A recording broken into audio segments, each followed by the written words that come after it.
Okay, so today I'm going to talk to you about what is ESP.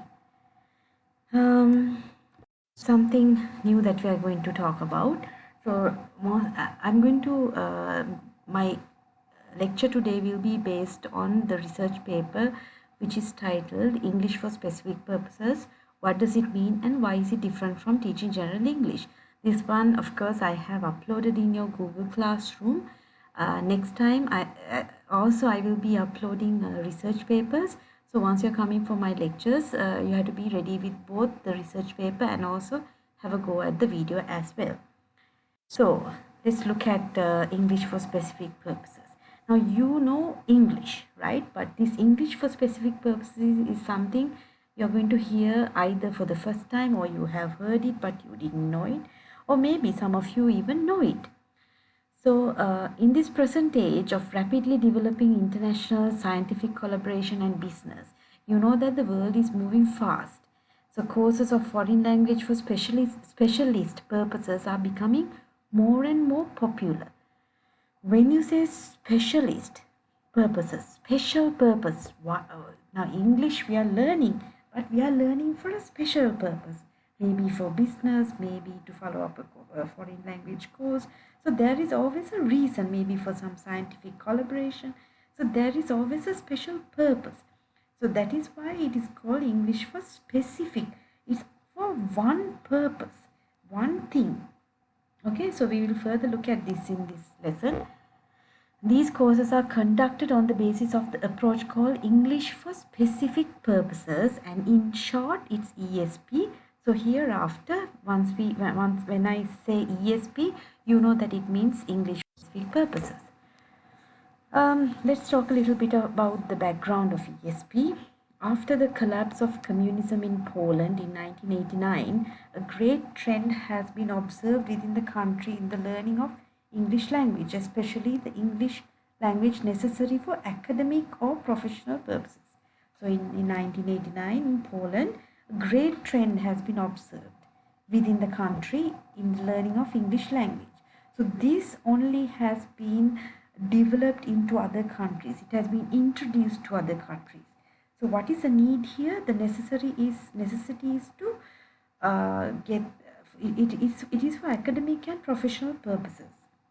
So the reason for this has been with the opportunities given to scholars and students to participate in international conferences and projects, as well as the opportunities for them to teach and to study at prominent universities abroad. So that is to say that with the world expanding or the globalization, with this there are many reasons that are coming up. Many opportunities have come up, and in order to cater to these many opportunities, people needed specific English. For an example, to write an email, we have specific style, the specific English. So that is what we call as English for specific purposes. So, however, in order to be able to function actively in all these enterprises, a good command not only of general English. So, what is general English? General English is what you and I use day to day. But specialist English is not something that you and I use day to day. So, general English would be just vocabulary, grammar, and everything. But when it comes to specialist English, it had something more. It required something. This requires the knowledge of vocabulary and linguistic. Now look at this. This requires the knowledge of vocabulary and linguistic structures used in the target academic and work settings. Target academic and work settings. So when I say target academic, you know now even currently we have IELTS. So there, what does it do? It prepares the student to academically face any academic program that is being carried out in other countries. So there they teach you what the four skills: the writing, the reading, the listening, and the speaking skills. So that needs to be of standard if you are to study abroad. So not only that, in ESP we are talking also about work setting, which is the work environment. So as a result of all this, English for specific purposes has developed into being one of the most prominent branches of EFL. What is EFL? English for foreign language. English as a foreign language is also correct, right? So now at the work environment also, there is a need for us to communicate, and therefore there was a strong need for specialist vocabulary and linguistic structures. So because of that, in the target academic and work settings, we wanted to use English for specific purposes, need to use English for specific purposes stemmed. ESP approach. This approach assumes that the language teaching will be adjusted to the specific linguistic and communicative needs. Communicative needs plays an important role. That means enabling you to communicate. It could be in written form, verbally, or in terms of listening. So, in your specifically, it is in your special context. So communicative needs of the particular learners, with the special attention being paid to the context in which they use or will use English language. So the concentration was mainly on the context in which this will be used. So whether it is academic or the work environment, both were, both had a chance. So actually the talk is about the both contexts. So in order to cater and tailor the course to the learner's needs, the ESP course should be preceded by an analysis of the learner's needs as related to their future professional work and plans for the future, as well as to their preferred styles of learning. So in order to cater and tailor the course to the learner needs, as according to this paragraph, the ESP course should be preceded by an analysis. In order to do an analysis in an ESP, in order to find out the needs for an ESP course, before we commence with an ESP course, there's something called an analysis. We need to find out what the learners need as related to their future professional work and plans for the future, as well as to their preferred styles. So always an ESP course was done, and before that an analysis of the needs of the learners and their future work was analyzed. So there are two main areas in ESP. One is English for academic purposes, which prepares students for studying in foreign universities, and you have heard of this. And the other is English for occupational purposes. But although you knew that there's something called English for academic purposes, did you know that it was one area of ESP, which is English for specific purposes? So we learn to write and to read so that we are able to compete or be successful at the academic context. And then comes the occupational. The other main area is the occupational or professional purposes, which prepares learners for functioning in a particular profession. At your workplace, you need to talk to your colleagues, you need to send emails, and then maybe you want to hold a business meeting. So whatever your rank is, whatever your hierarchy you be, whatever the position that you hold, you needed English that makes you to perform well at the workplace. Especially this applies mainly for engineers, nurses. It could be any occupation. And currently there are lots of researches carried out among English for engineers, English for nurses. Find them out, then you will see what I'm talking about, right? So that means they create special courses so that their learners are able to perform well at the work environment. Especially engineers, they need to know about the terminology, and even nurses. Sometimes you have to communicate with patients who are speaking English. And one example I have seen is that I have seen at Lanka hospitals, most of their nurses speak in English. They're trained to speak in English to patients. But if there are foreign patients, they are able to cope, to tackle them actually rather. So this ESP is divided, here is the diagram, into two main streams: English for occupational purposes. So under occupational purposes, you get medical purposes, business purposes, airline pilots, hotel. It is not just these are some of them, but it is a vast area. And then you have the academic purposes. Again, academic purposes also is not a big difference. Academic purposes means in medical purposes, you as a medical student, you need to read medical books, things like that. So legal purposes, law students have to do their degrees in law, science and technology, management and finance, etc. Apart from the background that I have, apart from the introduction that I have given you, in this lesson I am bringing some of the purposes and definitions on ESP, which is very important for you if you are to further in this module. So many definitions on ESP have been brought out by numerous studies, and most of these align with one another. Three common motives have been outlined for the emergence. Three common motives. Emergence of ESP as per Hutchison and Waters. As quoted by Dejabri, that means Dejabri brings out about Hutchison and Waters. So read, Hutchison and Waters is very much famous in terms of ESP, and yes, so you have to read them. And these are listed as follows: the demands of a brave world, a revolution in linguistics, and focus on the learner. So these are three main things outlined by Hutchinson and Waters, and it is cited in the article of Dejabri.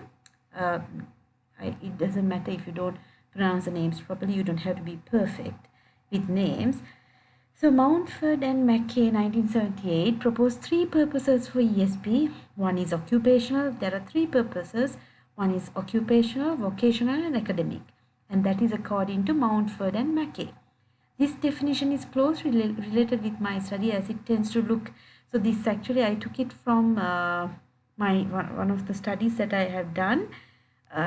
Something which looked at the English of vocational undergraduate, but here what is only important is what Mountford and Mackay has stated, the three purposes of ESP, which is occupational, vocational and academic.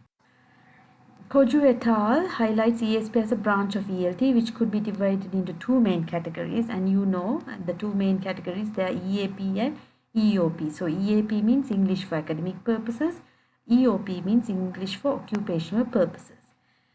And according to Wright 1992, he defines ESP as a type of learning of language which is taught with a concentration on features of both language and the language that is related to a particular field of human activity.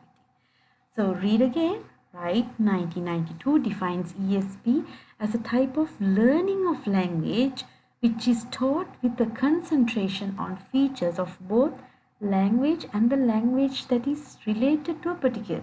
So you are not only talking about the language, but also let's take medicine for an example. You are talking about the terminology which is related to medicine. That is what English for specific purposes is about. You might have basics as well as specifically the terminology, how do you handle a patient, how do you talk to a patient in English. So everything to do with English for specific purposes. So Hutchinson and Waters 1987 also bases the definition on language teaching, defining ESP as an approach to language teaching in which all decisions related to content and method are based on learners' reasons for learning. It is further highlighted that the approach to ESP should be based on the principles of effective learning and teaching language for general purposes. It is further elaborated that in the past, concentration in teaching of ESP was primarily on linguistic aspects and of the language. However, now ESP is more concerned on developing communication skills, and learning is very much directed by specific learners' needs for mastering the language. So according to, if you see closely at these definitions, their main concentration is on the learner. Learner plays a key role in English for specific purposes. Some say it's a learner-centered approach too, right? So if you take the latter part, it is further highlighted that the approach to ESP should be based on the principles of effective learning and teaching language for general purposes, it is further elaborated that in the past, concentration in teaching of ESP was primarily on linguistic and aspects of language. But now ESP is more concerned on developing communication skills. So the focus is more on how do we communicate with others at a workplace. And it's very much related to specific learner's need, and that is also specific learner. When you say specific learner, if you are an engineer, how do you read a manual, or how do you kind of use the terminology that is in engineering? If you are, there are so many things that happens in engineering. How to read books in engineering, how to present your idea that is related to engineering. For this, specific English is needed. Gas highlights on by saying designing of ESP courses should be prepared for professional English that suits a specific purposes world. And Bastakman, as cited by Alfide, highlights that the purposes of ESP courses as that which is set out to teach language and communication skills that is needed by specific groups of language learners, or that will need in order to function effectively in their disciplines of study. So in order to perform effectively in the disciplines of studies, this is English for specific purposes is used, professions or workplaces. This definition had been an inspiration on me through the suggestions brought out in the study. So this is, as I mentioned, part of my study. So some of the things I have incorporated belong to my study. So ESP is an approach to language learning which is based on learner need. The foundation of all ESP is a simple question: why does the learner need to learn a foreign language? That is the foundation of ESP. So ESP then is an approach to language teaching in which all decisions as to content and method are based on the learner's reasons for learning. So the learner is a key person in this approach. Dudley Evans define ESP in terms of absolute and variable characteristics, and these people are very prominent people in ESP. So it is better if you can, it is advised that you should remember these people. So absolute characteristics are as follows. ESP is defined to meet specific needs of the learners. ESP makes use of the underlying methodology and activities of the discipline it serves. ESP is centered on the language appropriate to these activities in terms of grammar lexis. So variable characteristics, ESP may be related to, it could vary. That's why it is variable. To design for specific disciplines, ESP may use in specific teaching situations a different methodology from that of general English. ESP is likely to be designed for adult learners. ESP is generally designed for intermediate or advanced students. So these things could vary. It could be for intermediate or advanced students, or even for very weaker students also. Most ESP courses assume some basic knowledge. So according to Dudley Evans, most ESP courses assume some basic knowledge of the language system. So it is mentioned that some say that there is no need of basic English, but according to Dudley Evans' statement, it is highlighted that you need basic English in order to understand English for specific courses. So the use of procedures aim at designing an ESP course that will prepare the learners for effective communication in situations which occur or will occur in their professional work and or studies. The Dudley Evans, according to the use of these procedures aim at designing an ESP course. So all these definitions, they help to design an ESP course that will help learners for effective communication in situations which occur or will occur in their professional work or study. So that is the end of my lesson. So thanks for listening. Please read this and then we will go on to the lecture.